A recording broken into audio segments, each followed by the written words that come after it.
Breaking news record స్థాయిలో దూసుకుపోయిన బంగారం ధరలు ఒక్కసారిగా దిగొచ్చాయి. భారత్ పాకిస్తాన్ దేశాల మధ్య ఉద్రిక్త పరిస్థితులు తగ్గుముఖం పట్టడంతో పాటు అమెరికా చైనా దేశాల మధ్య ప్రతీకార సుంకాల విధింపు వాయిదా పడడంతో పసిడి ధర తగ్గుముఖం పట్టిందంటున్నారు విశ్లేషకులు. దేశ రాజధాని న్యూఢిల్లీలో 10 గ్రాముల గోల్డ్ ధర 3,400 తగ్గి 96,500 రూపాయలకి దిగొచ్చింది. గడిచిన 10 నెలల్లో ఒకే రోజు ఇంతటి స్థాయిలో తగ్గుముఖం పట్టడం ఇదే తొలిసారి. మరోవైపు హైదరాబాద్లో 10 గ్రాముల బంగారం ధర 99,000 ఉండగా తగ్గిన రేట్లతో 96,000కు తగ్గింది. చైనా దిగుమతులపై అమెరికా 90 రోజుల టారిఫ్ విరామం ప్రకటించడంతో బంగారానికి డిమాండ్ తగ్గింది.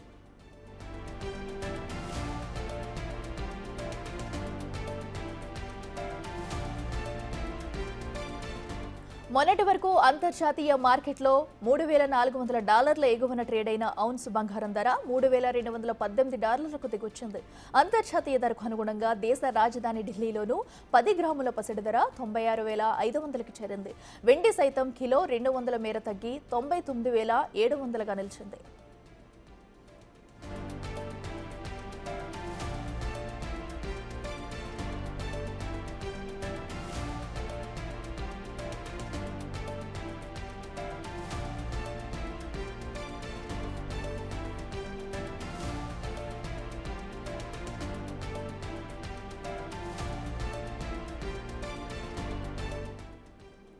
రేటుగా ఈ రోజైతే గోల్డ్ రేట్స్ భారీగా దిగింది. ఇక ఇదేం సంబంధించి మనతో మాట్లాడేందుకు మార్కెట్ అనలిస్ట్ గీతానంద్ గారు ఉన్నారు. నమస్తే అండి.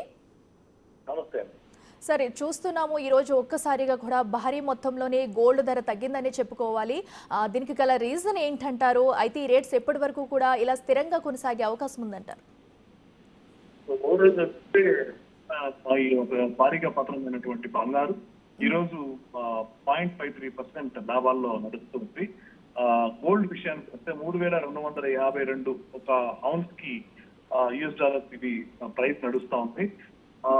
గత కొద్ది కాలంగా అంతర్జాతీయంగా జరుగుతున్నటువంటి పరిణామాల వల్ల గోల్డ్ కి విపరీతమైన డిమాండ్ ఏర్పడింది.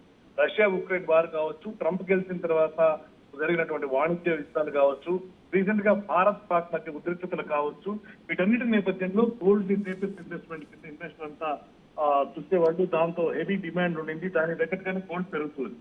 అయితే భారత్ పాక్ మధ్య ఉద్రిక్తత చల్లారడం, దాంతో పాటుగా చైనా అలాగే అమెరికా మధ్య ఒక ఒప్పందానికి రావడం, దాంతో వాణిజ్య యుద్ధం కూడా ముగింపు పలకడంతో ఈక్విటీస్ వైపు డిమాండ్ పెరిగింది. అందుకే గ్లోబల్ గా మార్కెట్స్ అన్ని కూడా ర్యాలీ చేస్తున్నాయి. ఈ సమయంలో గోల్డ్ కొంత డిమాండ్ తగ్గింది. అందుకే ఈరోజు లక్ష దిగువన మనం చూస్తూ ఉన్నాం గోల్డ్ ని.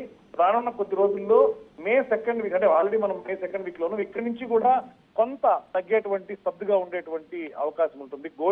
గోల్డ్ పరుక్కు అయితే కొంత విరామం తప్పకపోవచ్చు.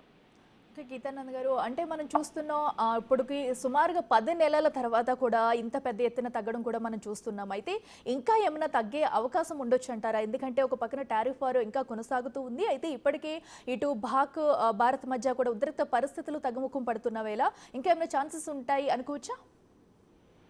గోల్డ్ అయితే మే 2nd వీక్ నుంచి, అంటే ఇంత ముందు కూడా నేను చాలాసార్లు పోస్ట్ చేయడం, మే 2nd వీక్ నుంచి కూడా గోల్డ్ కొంత దిద్దుబాటుకు లోనయ్యేటువంటి అవకాశం ఉంటుంది.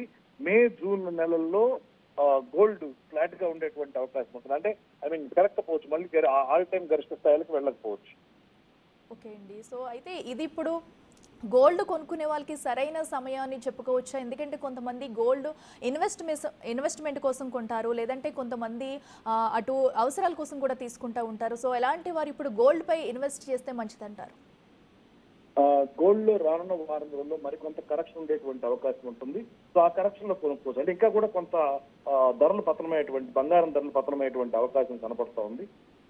సో ఆ సమయంలో కొనుగోలు చేయొచ్చు. ఇంకా వెయిట్ చేయొచ్చండి. ఆర్నమెంట్ గోల్డ్ కొనుక్కునే వాళ్ళు వెయిట్ చేయొచ్చు. ఓకే. సో ఇప్పుడు ప్రధానంగా స్టార్ట్ పొజిషన్స్ తీసుకోవచ్చు. Sorry, traders sell and rise mode లో స్టార్ట్ పొజిషన్స్ తీసుకోవచ్చు. Okay sir. సో అంటే మనకు వచ్చే 2-3 నెలల్లో ఇంకా ఏమన్నా తగ్గుతాయి అనుకోవచ్చా? అంటే గోల్డ్ లో భారీ పతనం అయితే ఉండకపోవచ్చు. అంటే 60,000కి 50,000కి ఇలా రాకపోవచ్చు, కానీ 90,000కు పైన స్థిరపడేటువంటి అవకాశం ఉంటుంది.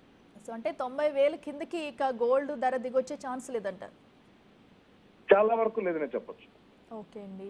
సో అంటే ఇప్పుడు మనం చూస్తున్నాం అటు స్టాక్ మార్కెట్స్ కూడా ఇటు నిన్నైతే రాకెట్‌లా దూసుకెళ్ళాయి మార్కెట్‌లు కూడా. సో ఈ రోజు ఒక్కసారిగా కూడా భారీ నష్టాల్లో దూసుకెళ్తున్నాయి. దీనికి రీజన్ ఏంటంటారు? జస్ట్ 0.66% నష్టాల్లో నడుస్తోంది నిఫ్టీ. అలాగే సెన్సెక్స్ కూడా. నిన్న ఎప్పుడైతే అంత పెద్ద ర్యాలీ జరిగిందో 3% పైన ఎప్పుడైనా ర్యాలీ జరుగుతుందో పక్క రోజు జనరల్ గా ప్రాఫిట్ బుకింగ్ జరుగుతూ ఉంటుంది. ప్రస్తుతం మార్కెట్ లో జరుగుతుందని ప్రాఫిట్ బుకింగ్ అని చెప్పొచ్చు. యూరోపియన్ మార్కెట్లు ఓపెన్ అయిన తర్వాత మార్కెట్ కరెక్ట్ డైరెక్షన్ వచ్చేటువంటి అవకాశం ఉంటుంది. లాస్ట్ గంటలో కొనుగోళ్ల మద్దతు లభించేటువంటి అవకాశం ఉంది. మార్కెట్ ఒకవేళ ఈరోజు పాజిటివ్ గా టర్న్ అయినా కూడా ఆశ్చర్యపోవాల్సినటువంటి అవసరం లేదు. ఓకే గీతానంద్ గారు. అయితే ఇప్పుడు ఎవరైతే లాంగ్ టర్మ్ కోసం చూస్తూ ఉంటారో వాళ్ళ ఇన్వెస్టర్లు దీనికోసం ఎంట్రీ తీసుకోవచ్చు అంటారా?